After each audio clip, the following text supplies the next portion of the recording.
Hello bachcho, let's see this question and the question says what is the free energy change delta G when 1 mole of water at 100 degrees Celsius and 1 atm pressure is converted into steam at 100 degrees Celsius and 1 atm pressure. बच्चों question में कह रहा है कि free energy change की value क्या होगी जब एक मोल जो वाटर है, एक मोल वाटर 100 डिग्री सेल्सियस और 1 एटीएम पे कन्वर्ट हो जाता है स्टीम में उसी सेम टेम्परेचर और सेम प्रेशर पे।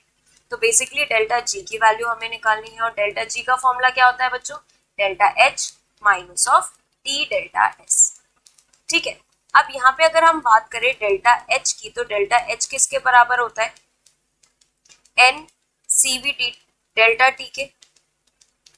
एन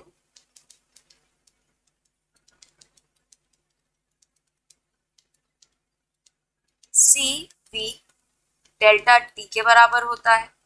अब यहाँ पे अगर हम चेंज इन टेम्परेचर देखें तो चेंज इन टेम्परेचर की बात करें तो T2 माइनस T1 होता है। ठीक है बच्चों, T2 माइनस T1 और T2 कितना है? 100। बेसिकली हम केल्विन में निकालते हैं, केल्विन में भी, लेकिन यहाँ पे क्या है सेम टेम्परेचर है तो जीरो ही आना। केल्विन में भी निकालेंगे अगर तो वो 373 माइनस 373 आएगा तो जीरो ही केल्विन आना है। तो इन शॉर्ट हमारा आंसर जीरो आएगा डेल्टा टी के। अब जब डेल्टा टी ही जीरो हो गया तो ओवरऑल डेल्टा एच भी जीरो हो जाएगा।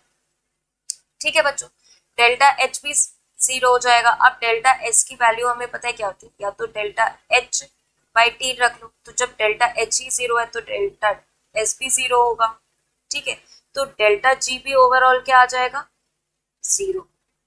जो बच्चा दूसरा तरीका होता है उसमें क्या हो सकता है, जो डेल्टा जी है हम उसको लिख सकते हैं N R T L N P two by P one.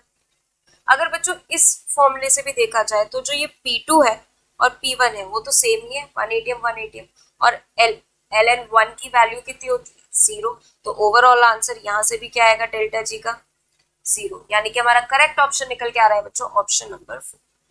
I hope all of you understood very well. Thank you and best of luck.